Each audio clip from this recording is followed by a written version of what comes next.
extreme last thing. We got to slander Dreamcon. Oh my Wait, god. what? No, I'm not doing No, we have that. to. We have to. I'm not, We have to, bro. I'm not doing that one. Go ahead. So Criticize. You gotta be criticize, slander. Come on. criticize, cancel. No, let me stop. they, Stupid. they got that girl about the paint. But so DreamCon announced their procedures because they're releasing their ticket stuff early. They're letting information go early. So they announced what they're gonna do for their panelists. Um, Now they're saying panelists have to pay for a badge in order to um, get into the event. Mm. Panelists have to pay for a badge. You just got to pay for a regular badge. Now, this is uncommon for other conventions, seminars, or whatever. If you do a panel, you don't have to pay for a badge. Now, some of them may be doing the day of, but generally, you just don't have to pay for a badge to do a panel. Especially with our specialized experience with what we went through at DreamCon. How do y'all feel about the fact that you now have to pay for a badge? One, I feel like they already did it. I said that on my stream. I feel like they already did it without doing it last year, with the fact that the last wave was before they announced like who, or at least when we got the notification of like us being on the panel Hope you list. boys had a good night. Domo, what your beat count for the weekend? Oh, Omar damn. was ducking the question. Oh, shout out to Domo Glazer for the $10, by the way. Appreciate That's that. you, man. Appreciate that. 4. That's crazy. But yeah, I feel like it wasn't really. It was surprising to see it, but it's like, okay, I mean, this is how they ran it last year. I just feel like it's a little unfair to the small panelists in the room as well, because I highly doubt like, higher level content creators are gonna be paying that $75, but it's really for the mid to low level content creators. $100. Yeah, $100. But I feel like it's kind of just a little bit of a fuck you to the smaller content creators that still pulling like members and visitors to your event. So Hey man, maybe my take hot. I don't care. After really thinking about it, after our experience doing the shit we did, seeing the shit we seen, I am not surprised. I ain't gonna hold you. When I open up that side door and let all them hooligans in to the fucking when I open up that side door and let all them Negroes in and we all bum rush Family Feud, I was like, hey man, maybe they need to charge us. I ain't gonna lie. Maybe we're part of the problem. Maybe they just everybody pay because after that last go round of seeing the shit that was going on with niggas who was getting in for free, motherfuckers just getting off, passing off badges. Hey gang, you need a badge? Like, yeah, make everybody pay. It's their event. What are they? Hey, like, what are we gonna do? Be mad at you for how you run your shit? At the end of the day, if you don't like it, don't fucking go. Go to some other con. Obviously, this shit is Hollywood. I knew it was Hollywood when motherfuckers ran ads in the middle of Family Feud, and I looked, niggas started leaving like while they were running ads. That shit was crazy. They played fucking Mega Man ads in the middle of Family Feud. I was like, yeah, this shit's Hollywood. Omar pointed it out before. It was like, yo, Tevin was right. $100 to get put on a panel? Sounds like me on this podcast. oh shit, shout out to Cool. If y'all pay $100, we'll give you a That's show. not the cool, bro. No, he's talking don't say about that, don't when say we was that. on the Patreon. Oh, the $100 personal episode of just him is crazy. Hey, You know shout how out to many Cool, bro, motherfuckers man. see it, man? Like that, you know how many motherfuckers is fighting in the car room? What? It's like shit.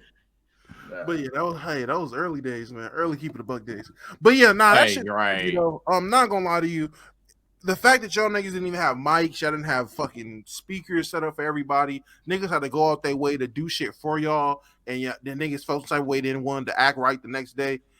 It is obviously fucked up. You're gonna charge motherfuckers to come when they're doing a service for you. They're entertaining these motherfuckers that are there because it's not y'all. Y'all doing y'all one event. Y'all getting the fuck out of there to your private sections in the club and having y'all fun. It's everybody else bringing their communities there, accumulating the interest. It's other people there bringing together all these different events and things that they're doing for your event, and you're just gonna tax them to just get that kind of exposure. On one end, I think it's crazy. On the other end, I mean, it's they shit. Yeah, it's as you said. Now I'm gonna sound like a motherfucking panderer, whatever. But it's always tough when that end days they shit. You can just not go.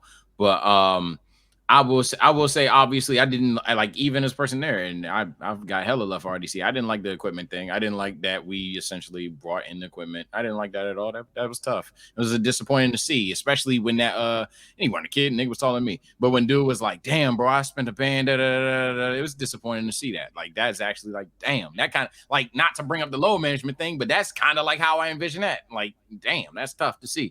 But in terms of like the payment thing, I'm 100,000% with Souls. Actually, I already interpreted it when I came back and said Dreamcon was a situation where you knew a guy that knew a guy. Yeah. If you don't, good luck to you. Now, if you got motion, you got motion. But that's how shit was. And I've even viewed collabs like that, and maybe that's why I need to stop viewing collabs like that. That essentially they're like, hey, bro, this nigga can bring you the views for the day, maybe tomorrow, but what the fuck are you gonna do for your long term? I know that's a bit different, but still, I just I'm not mad as I should be, but like it's tough. They could obviously handle it better. I've always said that they definitely need a different team in there helping them work on this because this is not optimal. Yeah, the communication point and the way that they get across messages is like dog doo-doo garbage boo-boo.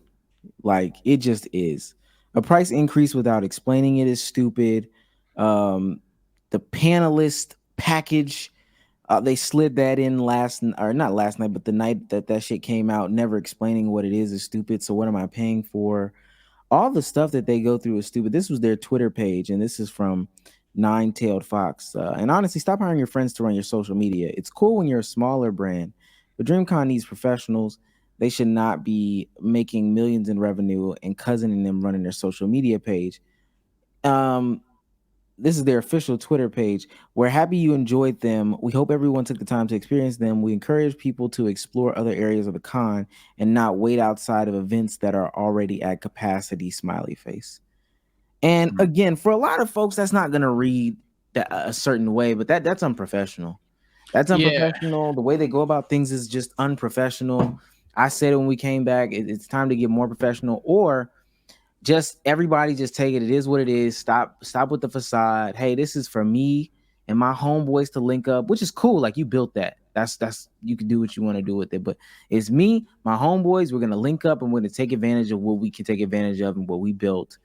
This whole idea of the community, it's really not for that. You'll have dick suckers that continue to support. And they might not even be necessarily dick suckers just because they support, but ultimately, like they'll support. Like you can feed them bullshit, but because the bullshit comes from AMP, RDC, Sunbros, whoever, Lil Baby. I don't even want to just bring it just to them, but we're talking about them. It could come from them. People will still support. But this whole communal engagement, et cetera, and then turning around and having people who help make the convention and experience pay to do that in exchange for exposure. Whenever I see that in the comments, I'm gonna have them go onto their credit card bill website, their phone bill website, whatever. I want them to pay their bill, and when it says credit card number, I want them to type exposure. See if you can pay your bill like that. Like that shit is bullshit. But yeah, it's tough. It's tough. But it's still it's unfortunate too. I guess the way I'm gonna word it, because damn. You right. It either gotta go professional or niggas gotta accept that it's just a vibe. So you can't have your white vanilla cake and then put chocolate frosting on it. You can't. It's not gonna work. Type shit. And that's an inside joke for anybody out of context. Type shit.